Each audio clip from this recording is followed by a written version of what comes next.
All right, everybody. Good morning and welcome to random chaos as usual here on Adventures with Sarah.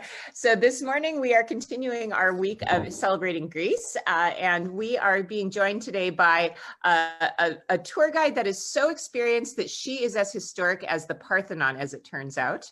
Oh, yes. That's what she says. I'm not saying that. So, yes. but you are okay. So this I'm the missing caryatid. You are a caryatid. Excellent. All right. Yeah. So this is Faye. She's joining us from Athens today. And as always, my colleague Reed Cohen is joining me to chat. Faye is one of his friends. And I think it's just so much fun how Reed and I together have friends all over the world. So we just kind of extended our network and we'd like to introduce you to Faye today. So good morning and Kalispera to you. Kalispera. Kalispera. It was kind of chilly this afternoon. Yeah, how is the weather? Yeah.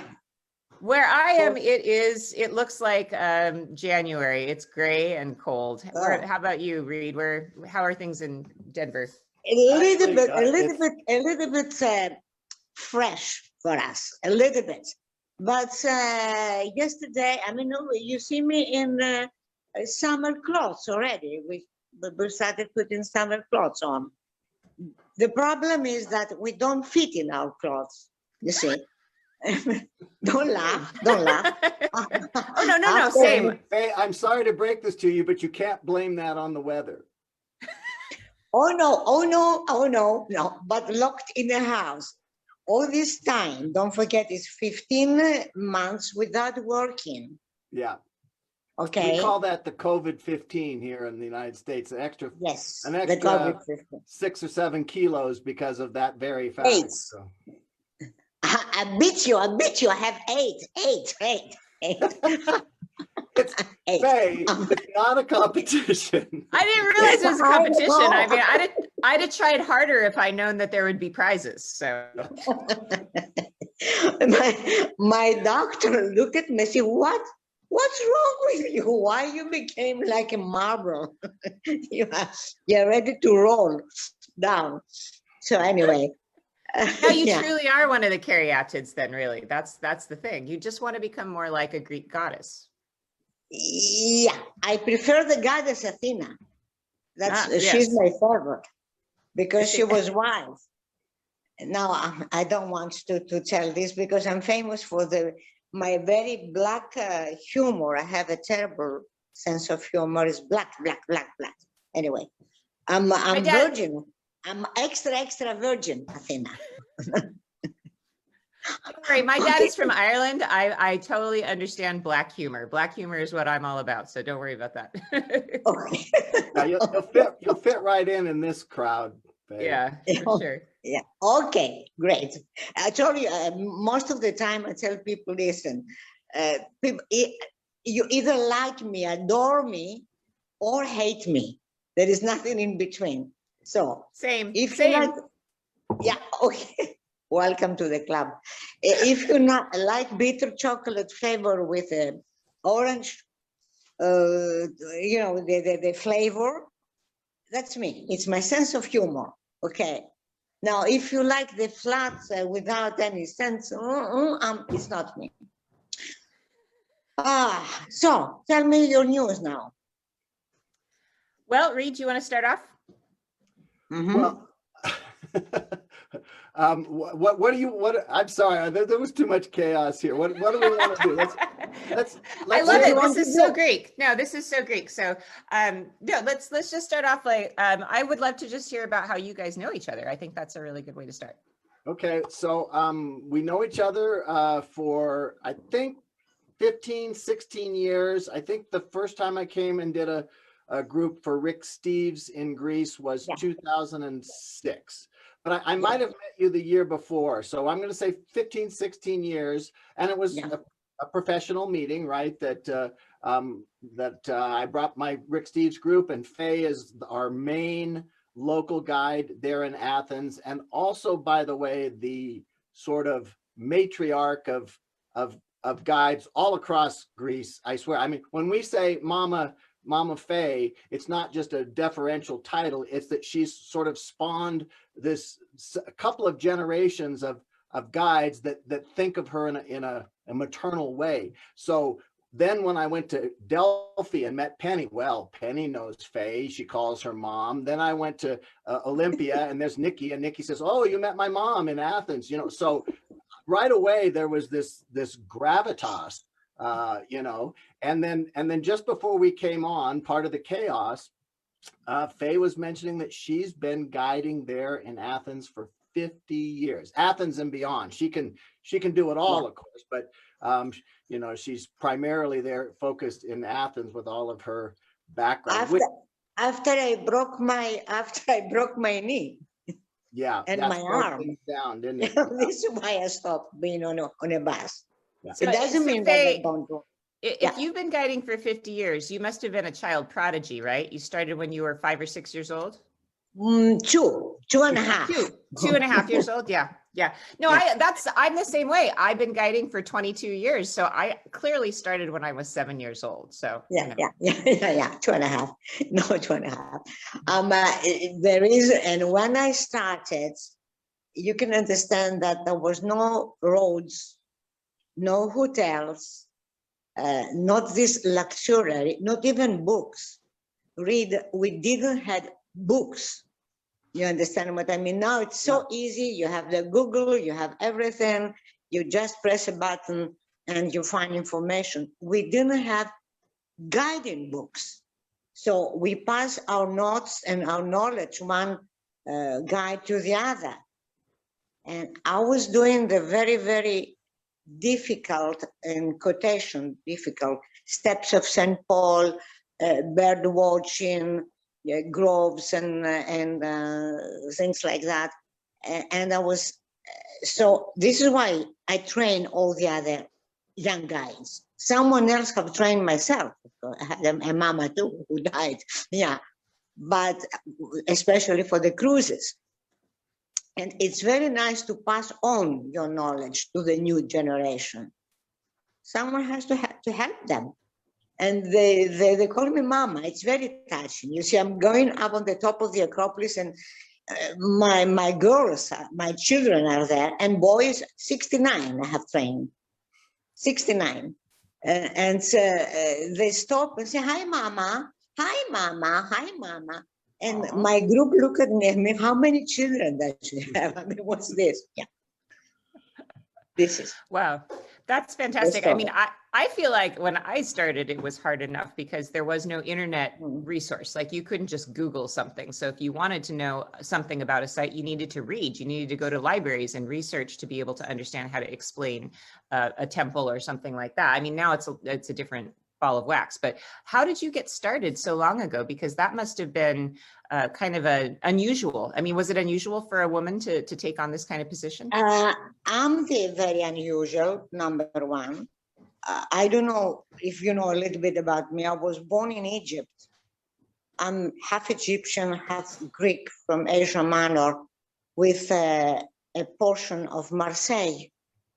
I'm a tourlou, a mixed plate altogether. So we moved out of Egypt when I was 4.5 to go to Switzerland. My father had finished the university in Switzerland about hotel business, 3 of them, Lausanne, Les Uns, and Lyon. And of course, with his family, it was my mother and myself. And I grew up in hotels. Okay, that's the number one. And then I fell in love with the columns, with antiquity. And we moved to France, and I was locked in a nun school. I know I don't look at all, but I was 12 years. Then I came to Greece, and we moved to Delphi. And that was the final thing. I mean, I wanted to become an archaeologist or an empty doctor. And I became an archaeologist because I'm dyslexic and numerutic, believe it or not. So this is how it started. On one point, I'm used to the word tourism, tourist, hotel, this type, and on the other side, archaeology. So what is the closest thing speaking 5 languages to be able to do is to become a guide. But it was funny because I have already done my BA in France, a minor in religious studies in Italy, then the Academy of Guides. It was 2 years at that time, now 3. And then being a guide, I guided professors from Minneapolis, Minnesota. And they gave me the chance to do my 2 masters and PhD in Minneapolis, Minnesota. Minnesota. Eh? You're right, Minnesota. Minnesota. You betcha. Yeah, sure. Yeah. With excavations, with all of the good things that an archaeologist should have done. It's classics, and so it's very, very close to my life. I don't know anything else to do. Is to study, to guide, to be with my tourists, to explain my monuments. That's my style. I'm not a typical Greek, huh? Of course. I don't think any tour guide I know is typical of but anywhere. I think we're all kind of related, you know, it's like we're all different, but yes. related. Yes, we are. Yeah. We are, special species. Absolutely. Sui generis. I mean, Yeah. you cannot be different because you have to face a lot of things. You have to have plan A, plan B, and you have to work when other people are on holidays, and you give up your family. I never celebrated Christmas and New Year's Eve and all these things. I was working. Easter time, I was working. Summertime, I was working. So, of course, I became a very bad mama. My son will never, never forgive me about this. But I think that most of the guides were like that. There is a way that all the guides all over the world, we communicate. It's like a code, okay? If you tell other people what you do, you have holidays. Lucky you, you have your holidays. They pay you to travel. Yeah. Yeah, I sympathize. Yeah, no, I understand you completely. And I think you're absolutely right. I mean, I have found family in our colleagues, because not a lot of people can really understand what we go through. Because I mean, people who are close to me will say, oh, you're going to work. Oh, have a nice vacation. And you just are like, do you realize that there are some days I am literally mopping barf off of the floor of a bus? There are days that I have to be a psychologist and do family interventions. I mean, it's not always, it can be great. There can be days when you're like sitting on a beach drinking ouzo, and that's not terrible. But yeah, I understand you.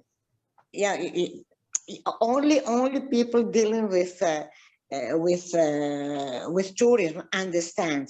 It's like the actors, okay, it's like the doctors. It's like the thing. We are a very, very, very special, and it is not only the Greeks or the Americans. It's international. I mean, I have friends from Italy. I have friends from France,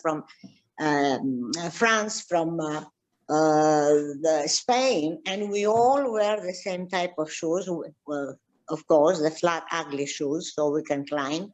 And we all have the same pains, back pains, knee pain, head pains, and things because of the buses.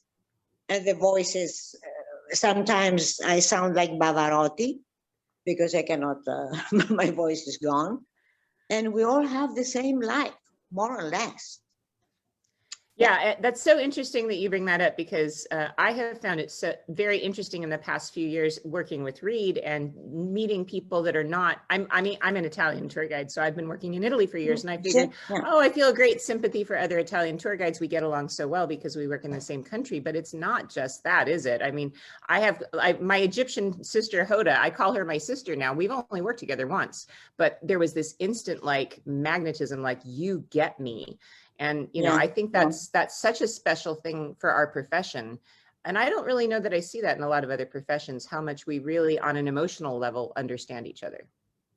And also, the how do I say, no matter how do you feel, if you have a headache, if my mother have passed the night before, it's true what I'm telling. I was there working with a big smile on my face. I mean, and I think that you too have been through terrible personal situations, but you have to work, you have to be there. People are on holidays. You have to be smiling. They cannot, you cannot destroy their dreams, their money, and all the things. It's your duty. That's it. The show must go on. I mean, that's what represents us. Yep. And that's international. I felt it. And about Rome, about Italian guides, because how do I put it? Usually there used to be local guides, only Rome, only, and so the guides in Greece, we are for the whole of the country, okay? We cover the whole country, not locally. So I had some colleagues that were telling me, oh, we are superior than the other. First of all, there is no superiority between people for me, okay? We are all the same, equally good. And then I have Teresa Di Lorio and I don't know how many guides that came to Greece in winter time, and I guided them because you have many copies in Rome, I mean in Italy, and they wanted to see the original. And this is why I'm hooked with and link a lot with the Italian guides. And I realized that, yeah. No, go ahead. Tell me. Yeah. Yeah, go ahead. Sorry. That Italy, especially Italy, covers all the Greek because the Roman copies have to be based on the Greek, plus the Italian, plus the Renaissance, plus this, plus that, plus that, plus that. It's huge. It's huge. I mean, the knowledge the Italian guides have are wow, all different periods. Wow. Yes. Chapeau, So you and I need to get together, Faye, because I wrote a book on Sicily, and that's one of my specialties. My expertise area is Sicily. So it's not really Italy, is it? It's Greece. It's Magna Grecia. It's Magna Grecia. Yeah, it is Magna Grecia. Yes. Yeah, and I feel like yeah, I need to come and spend more time in Greece because that kind of is, if you guide in Italy, you actually do have a blind spot if you don't spend time in Greece, I think, especially with my expertise in Sicily, which is that I don't really talk about Italian history. I talk more about Greek history. I talk about Thucydides. I talk about Alcibiades. Like, I don't talk about Roman emperors when I'm in Sicily. So we're more connected than we even thought. But we are connected. I mean, we cannot disconnect civilizations. One is based on the top of the other. One is linked to the other. I mean, this is crazy when they say that it's Greek and that's it. If you dig in the Greek civilization, you find influence from Egyptian, from Persian, from Sumerian, and you go and you see the American Indian pottery and you see the geometrical of ours of Greece, and you think it's the same, and it is not. I mean, it is, because people, there is a way that they transmit the knowledge from one country to the other. Yeah, this way. I wanted to chime in on this idea of the connection between Italy and Greece. I mean, because I was working in Italy too prior to starting to, work in Greece in 2005, 2006. Oh, you mean the poor Italians have to put on with you too? Yes, that's right. Yeah, oh, poor things. They had to learn to put up with me. So, and those were the days, Sarah, you'll remember that we did all the guiding. We took people through the Uffizi. We took them through the museums. Yeah. And as you go through the Vatican museums and you're talking about the Apollo, the Belvedere, and you're talking about how it's beyond valuing, right? It's such a valuable piece, and it's this brilliant Roman copy of a Greek original. And after a while, that starts to be this mantra. You're always talking about these Roman copies of the Greek originals.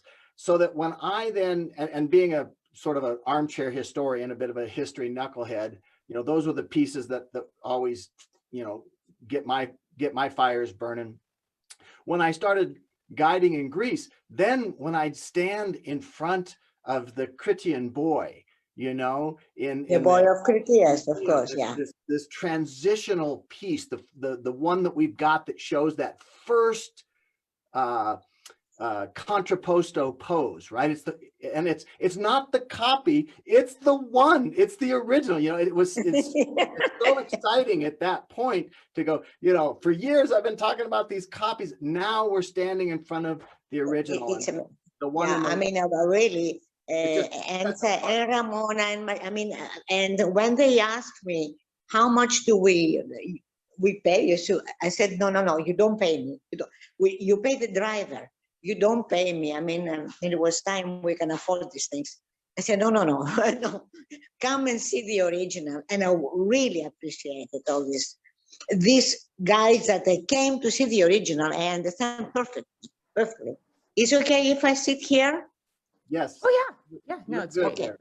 Okay. So Faye, I've done a tour of the Parthenon, and I think it's one of the most interesting places that I've ever been. I mean, sometimes when you see things in photographs and then you go there, you're a little bit underwhelmed, but the Parthenon and the Acropolis is overwhelming, like way overwhelming.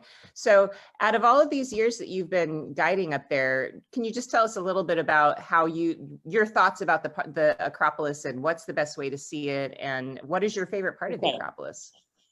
First of all, the Erection, the Erection is my favorite part. Don't forget you speak. Yeah, we say. First of all, I don't know if you have heard the news. The news is that our Minister of Culture, Mrs.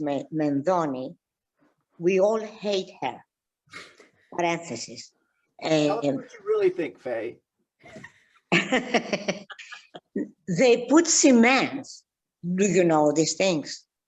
From the Propylia gates, the moment you go through the Propylia gates, you open your eyes and you see an airport, a landing field. They put cement from one side to the other, flat, white, ugly cement. They cover all the rocks, all the uneven, which is very slippery, yes, I understand. So you see a flat, white, ugly area, and they bump at the ends, the Erechtheion and the Parthenon. And I couldn't breathe. It was something, yeah, I couldn't. Anyway, this is how it's gonna look when you come with the help of God. Flat, white thing. I want to see this with the temperature of 40 Celsius degrees, how it's gonna be boiling. Anyway,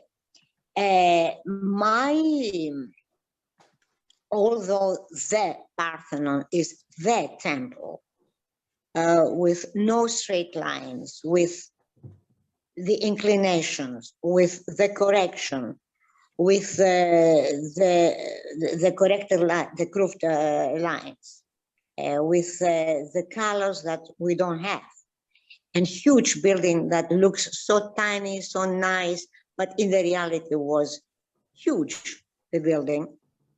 My favorite one is the Erechtheion, because it's different. Okay, and I don't know if you remember, the Parthenon is very solid and Doric, as we say, Doric style, and it's solid. It's like the temples in Sicily, which are Paestum, which are Doric. And they didn't want to put anything else next door to be compared to the Parthenon. So Mnesicles, or Mnesicles, his name, built the Erechtheion, which in the reality are three porticos, one stuck next to the other. And he incorporated the caryatids to support the roof. Besides, that was the oldest spot, the oldest religious spot was under the Erechtheion. This is where Poseidon was worshipped, and also the snake, the holy snakes. And the oldest statue of the goddess Athena was made out of wood, timber, and it was called Xoanon. It was kept there, not in the Parthenon, in the modern Parthenon. Okay, and the modern Parthenon was the golden ivory made one. But the old one, the one they have to take away, the one they have to offer the new dress, and all this new dress means it was deteriorated and needed to be dressed up to cover the ugliness. Anyway, it was kept in there. And so it's a unique, I mean, people don't pay attention to the Erechtheion because we are all impressed by the Parthenon, doubtfully. Yeah, but if you look at it carefully, you see that it has one colonnade very tall, the other one does not have the columns all the way down. On the other side, it's a balcony with girls. It's very light, it's sophisticated, it's different. Yeah. I'm showing pictures of that actually right now, Faye. I pulled up a picture I took of the Erechtheion when I was there a couple of years ago. So people who are watching can see what you're talking about. So the caryatids are beautiful. And so that kind of leads me to another question that I'm sure I already know what you're going to say about this, but how do you feel about the situation with the British Museum? Okay. How do I feel? The truth is that not only the British have removed the pieces, okay, because we keep blaming them. British Museum, Louvre Museum, Vatican Museum, Copenhagen Museum, Berlin Museum, Munich Museum, Munich Glyptothek, Hermitage. They have thousands of Greek objects. When we say thousand of them. But the problem with the British Museum is that they have a part of the major monument of this country. This is the thing. I want them back. But as simple as this, I want them back. But I know, I mean, I see things in different ways. In the British Museum, first of all, I don't like the British Museum as a building. It's like an apotheca. It's like a place they store pieces. Okay, it's not a nice museum. It's not a beautiful museum. Okay, you just go one room after the other. You see thousands of Egyptians. We store them here. They are not nicely on display. It's too stuffy. It's tiring. But people that cannot come to Greece, they can always go to to England, and to see a part of Greece there. That's one point, okay, of view. The other is that it's a pity to have in Greece the copies and not the original of the major monument. It's a major monument of this country. But if we take ours, the Egyptians would ask for theirs, and now the Egyptians have a fantastic museum.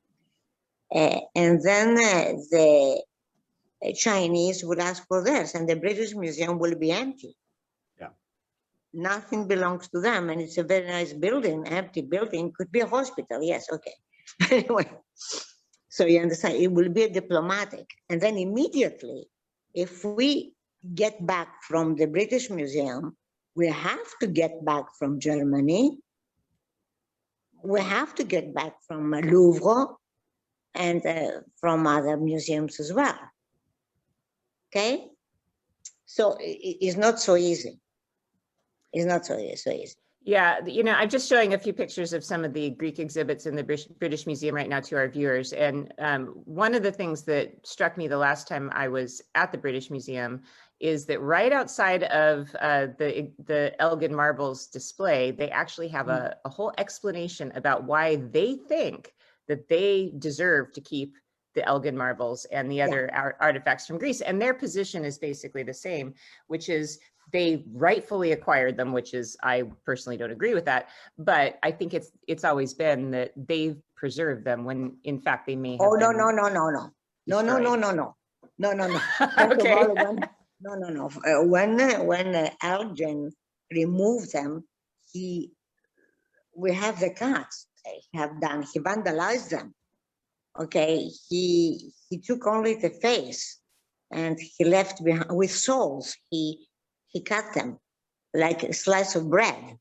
Oh no! And then he put them on a boat, several boats. The captain was telling him they're too heavy. We cannot do it. He said, "Yes, we do." And they had a shipper wreck, and they have to take them out of the sea water. You understand what the sea water have done to this marble? They didn't stay overnight. They stand for a long time. And then the curator, we know these are listed, and these are written not by Greeks, by the British. The curator who received them didn't like them, and he didn't like the patina. He wanted them to be white, and he scrubbed them with chemical. If you see closer, you see some holes, because so exactly it's asbestolithic. Is you cannot put chemical chlorine on them. That's it. Okay. So this whole idea that we save them, good for you. They didn't. Bring them back. Okay. Good. We'll give you some money, and because you saved them. And my point, I'm a very bad person. This is something I have to tell you. When Germany asks already for our debts, you know, that Greece owes always to Germany. Not one politician ever said to them, give us some money from the tickets you charge to go to your museum and admire the Greek monuments. I mean, immediately they will be out of debt, okay? Not only this, we never received money from Germany from what they have done during the German occupation by the Nazis. You know, never, not a penny. We are the only country. Nothing can replace the human life, but the moment you pay the others, pay the Greeks too. Yeah. Okay. So Reed, do you want to jump in? I'm sorry? Well, yeah, you know, I was going to say I had a moment of hopefulness when they opened the new Acropolis Museum, because they spectacular museum, by the way, Faye well knows, and they've designed it so that the top floor could hold the Elgin marbles, right, if they could get them back. And they designed it in a way too so that they could make the pitch to the British that why don't we make the top floor of the Acropolis Museum an adjunct to the British Museum, so the British could still make the case that they owned them or whatever they needed to do, or that it was, you know, still part of the British Museum. I had a tiny small hope that that might carry the day, but of course Faye is 100% right. You know, the British Museum might as well be called the Museum of Plunder, you know, and you know, we're talking about a different age and different values, you know, so let's not go too far. It's like a warehouse. Yeah, it's a warehouse. It's a warehouse of plunder. And if they give back the Elgin marbles, and by the way, bravo to you for being able to properly pronounce that, Sarah. It's Elgin, not Elgin. It's actually hard to say because we're so used to hearing Elgin. But anyway, sorry, that was an aside.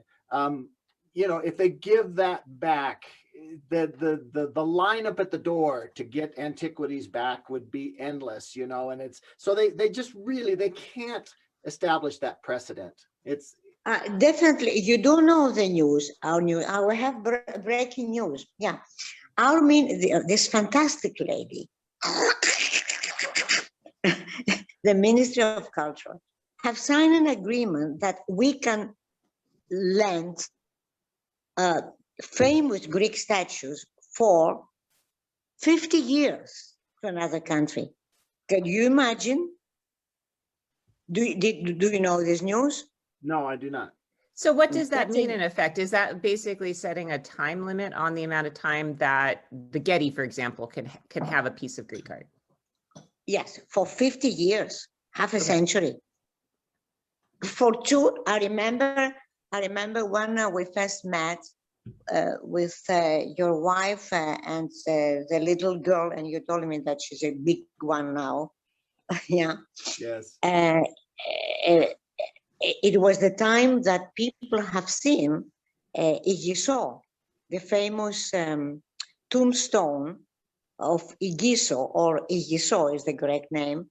It was sent for a while to the Metropolitan Museum, New York Metropolitan Museum.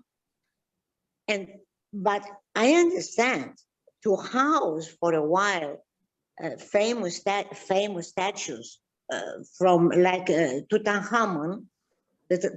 Okay, the thing I saw it in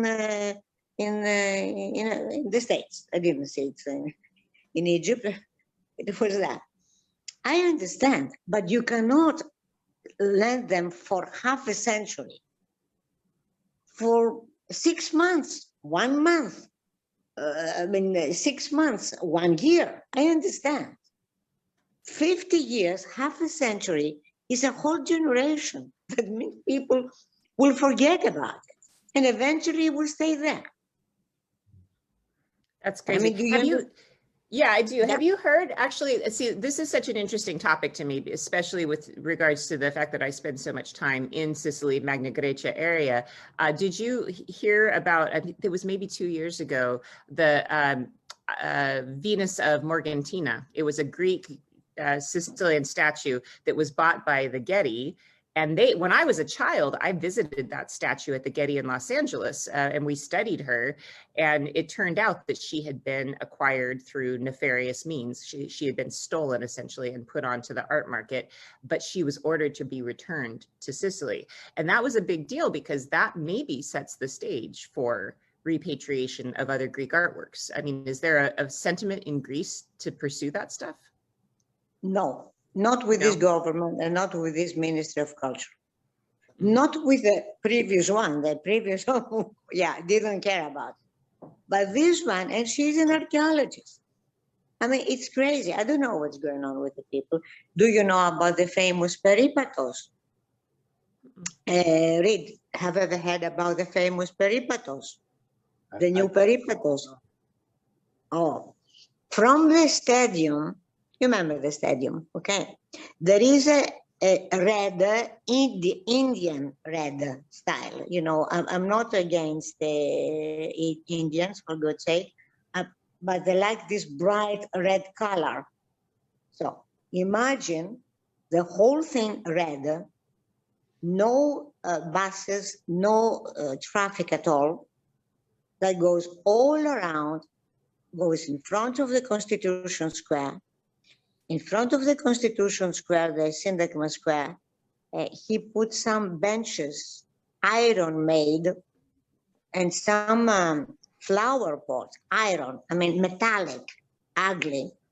And supposedly that's, we ask our clients, and I mean, we give the chance to people to walk around Athens, to walk. And as you know, Athens is not an easy city to be walked. Okay, you cannot, I mean, what I'm gonna do with my tourists? Get them off and tell them, okay, now we walk. To do what? Like that. You know the city tour, but we go around, we cannot just walk. And how about the handicaps?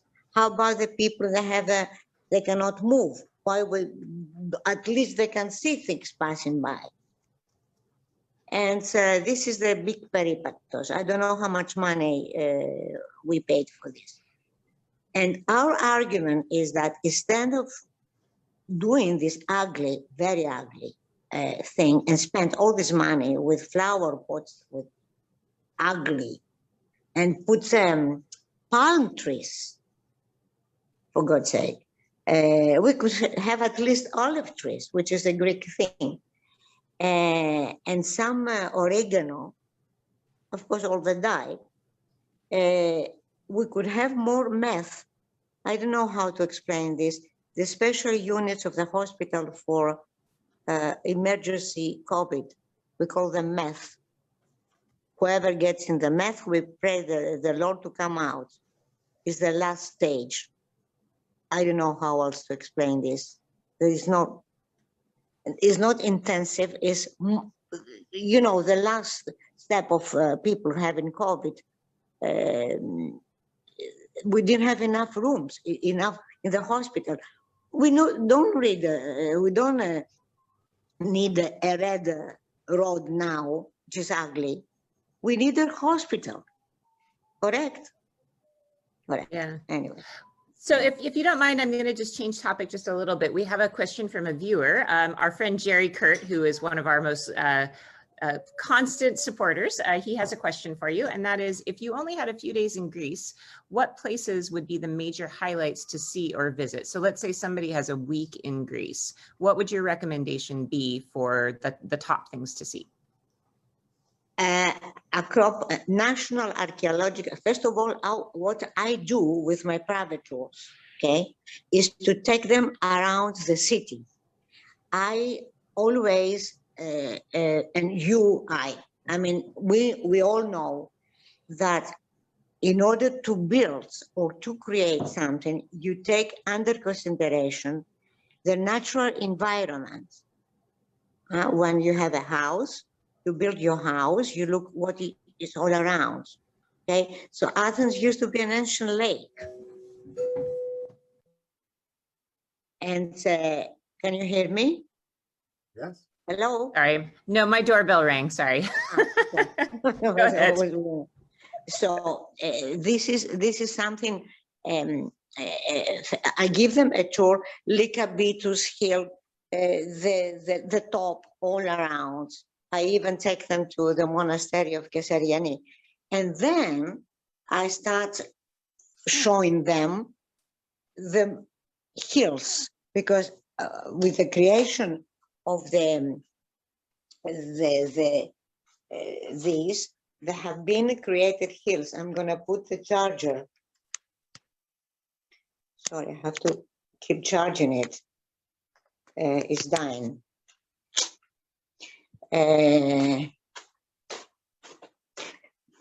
But it's okay. Okay. So can you see me if I'm here? Can you see me? Yes. Yes. The light is okay because I changed. Yeah. It's good. So first of all, and then I take them to the National Museum. I start always with the National Archaeological Museum.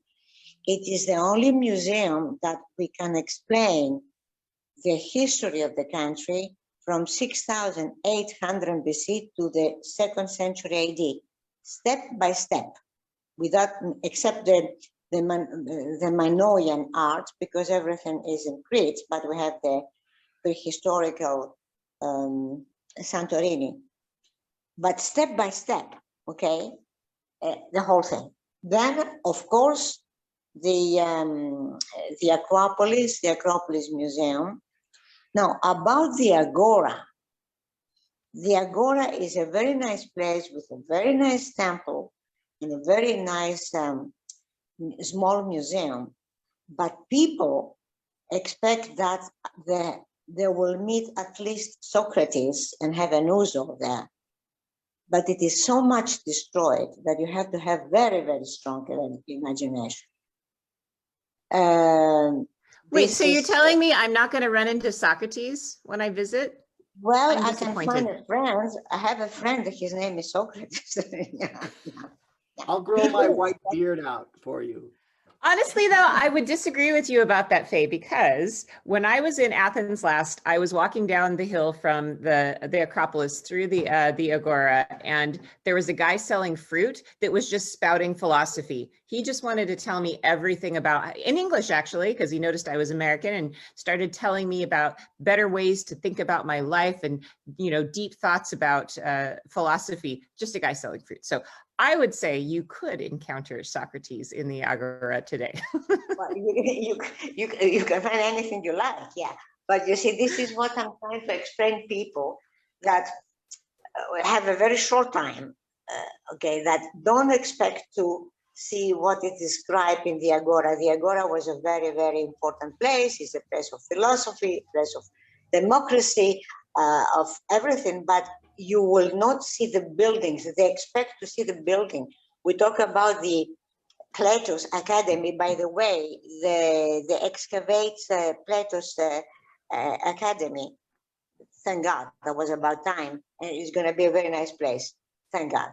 And they expect to see a building. It was not a building. It was a spot. Okay, this is the difference of concept things.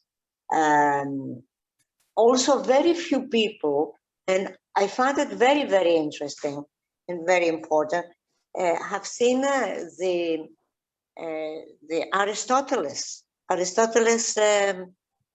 place, which is next to the Christian Museum. People don't know it, but it is a very important part. And then I will do, of course, Delphi or Delphi, as you pronounce it, Delphi. I will do Olympia. I'll do Corinth. Corinth is one of the places I have excavated, so it's my baby. It covers also the religious parts. It does have, if you know how to show people, menorahs, so it's the Jewish part. It's very important that we reach all different religions as well. And I like very much Meteora. I mean, these are the highlights. After this, I would, if I had more time, definitely Veria, so to see the tomb of Philip II of Macedonia, definitely. And I wouldn't go to the fancy islands, Mykonos and things like that. It's too fancy. We have very nice, like Aegina or Aegina. It's a very nice island with fantastic monuments, fantastic museum. That's a really good point. So if you could just name maybe 3 or 4 islands that are not Mykonos or Santorini, which ones would you choose, the more offbeat islands? Which are your favorites? I go, as a Greek, you want me to tell you. First of all, it's Aegina. For me, it's Aegina. It's prehistory and history. Aegina has one of the 3 temples that form the famous triangle between the Parthenon, the Cape Sunion, Sunion too. That's another beautiful site. Okay. Cape Sunion. It's not a lot of ruins, but it's the setting that catch your breath.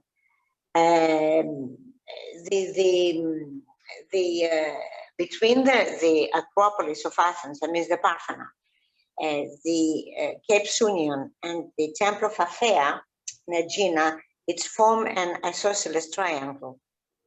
And it is not by chance. We know that there is the book, Pyramids and Temples, they're all connected by triangles.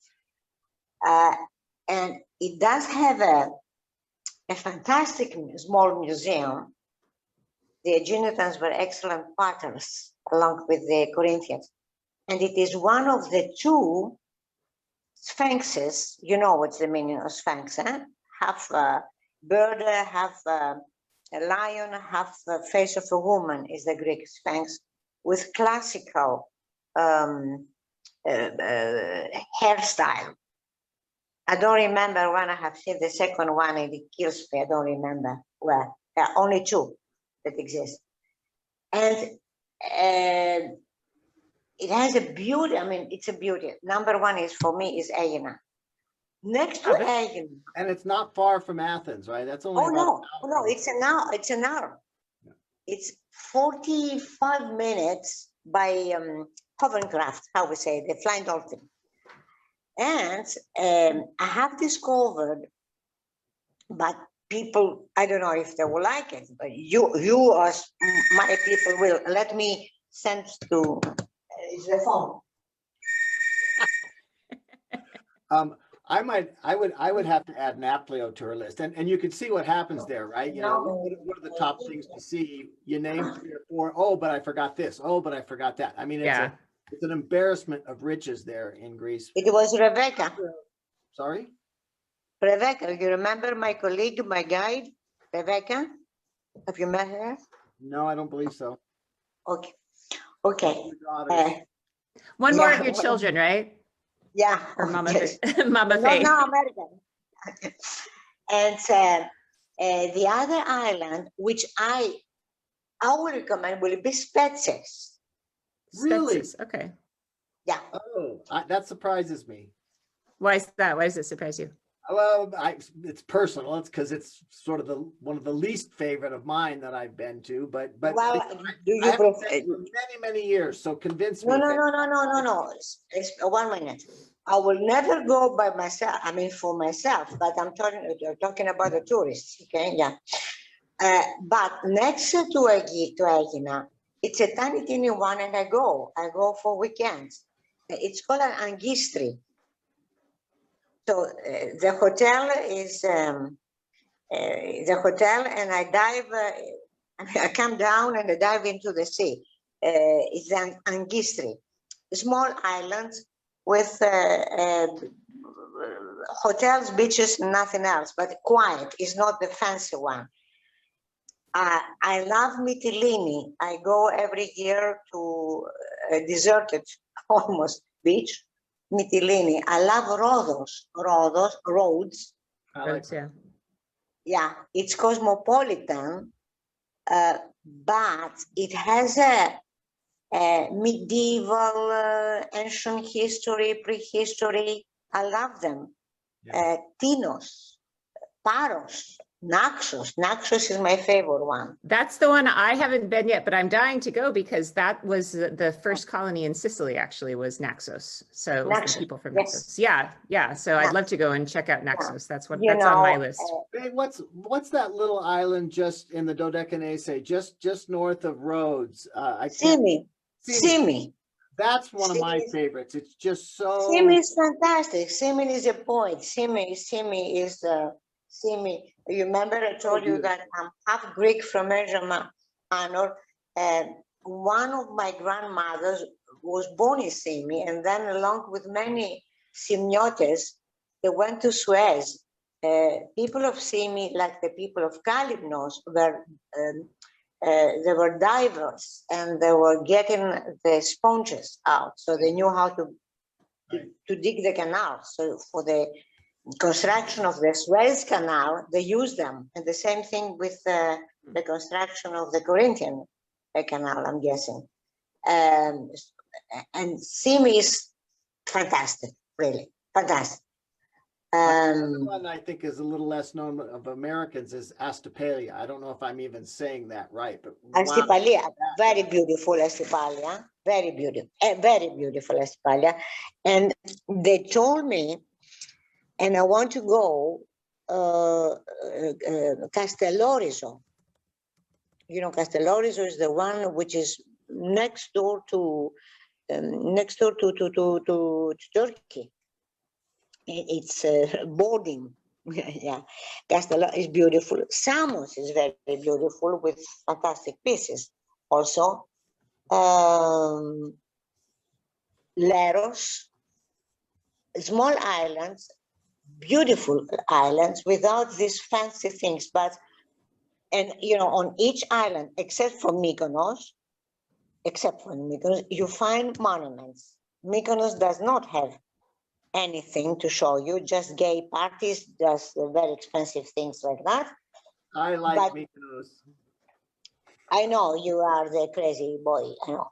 But opposite. Isn't that the party island? That's the party island, Reed. Yeah.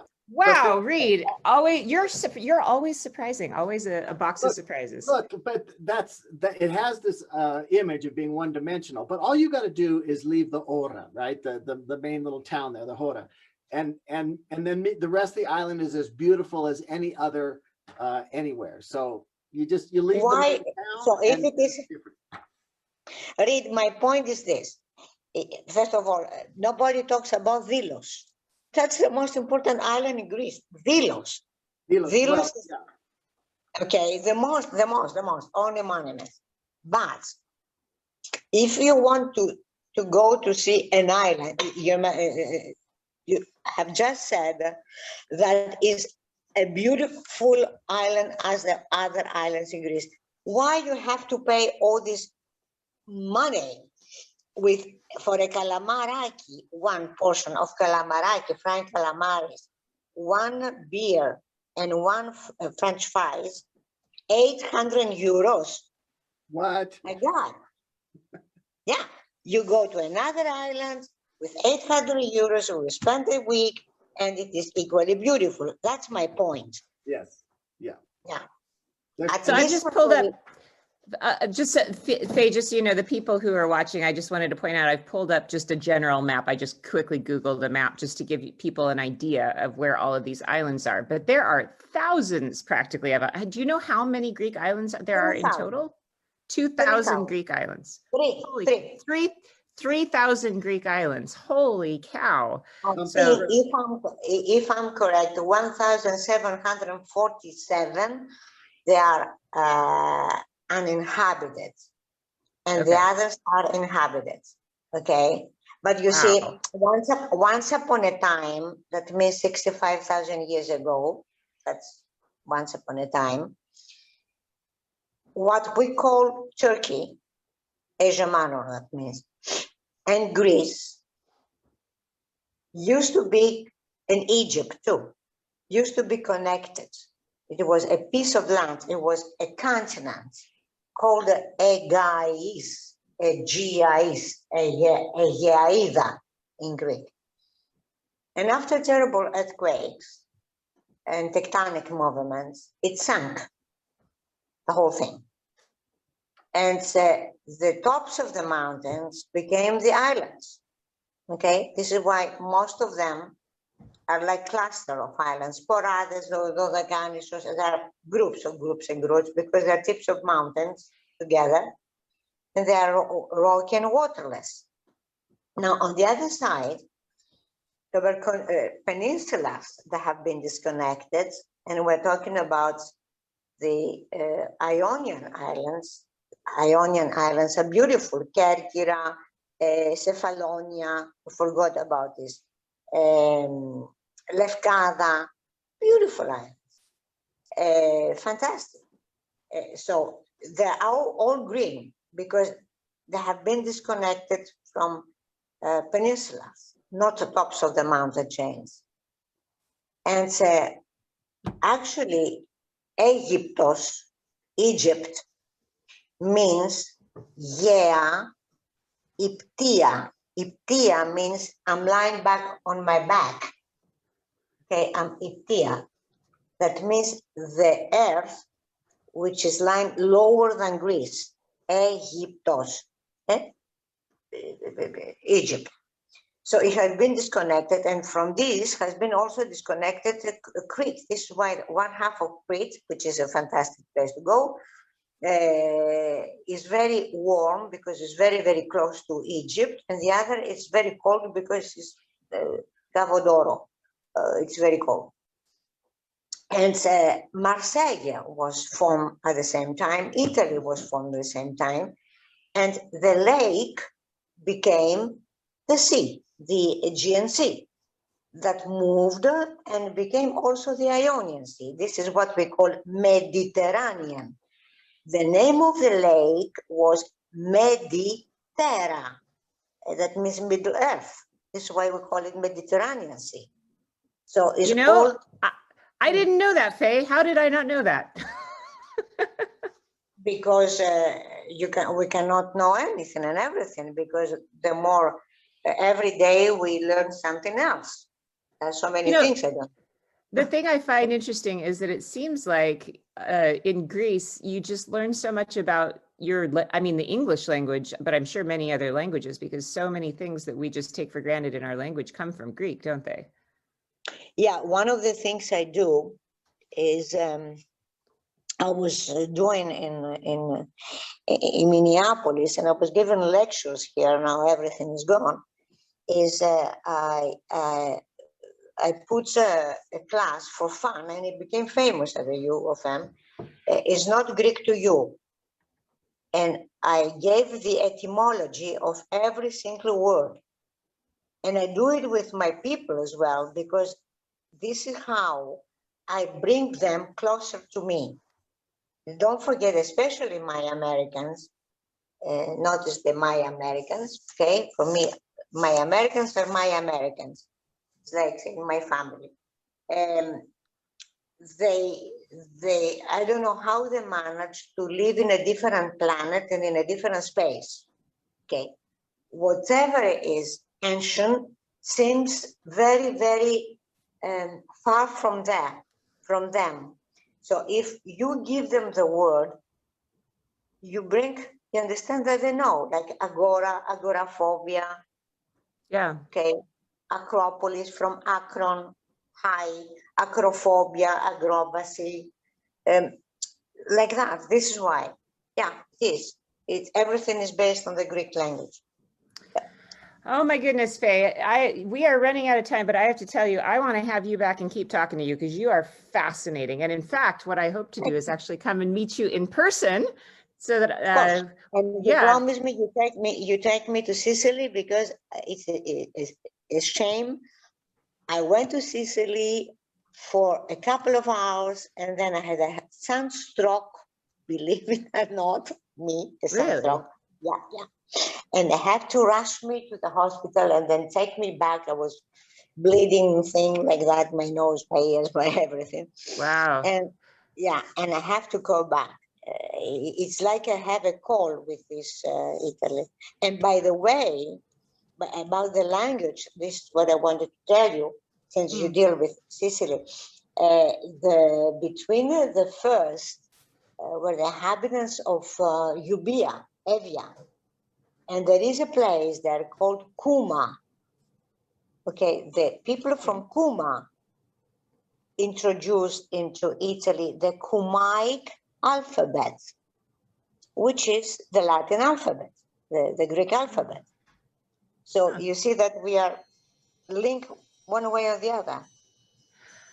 Yeah. Oh man, I have to put Greece on my list for this summer because I have learned so much from you. When I spent time in Athens a couple of years ago, I couldn't believe how much I learned. I mean, I learned things from places. I learned lots in Egypt. I've learned lots in Thailand, but Greece is like a serious education. And I really appreciate your expertise, Faye. You're a treasure. It's not that you don't know. We link, I mean, this is what I said. I said, I'm going to link your knowledge. You know these things, but you know the bits and bits and bits and bits and bits and bits and bits. By the way, if you want to come to Greece, the best time is to come this year.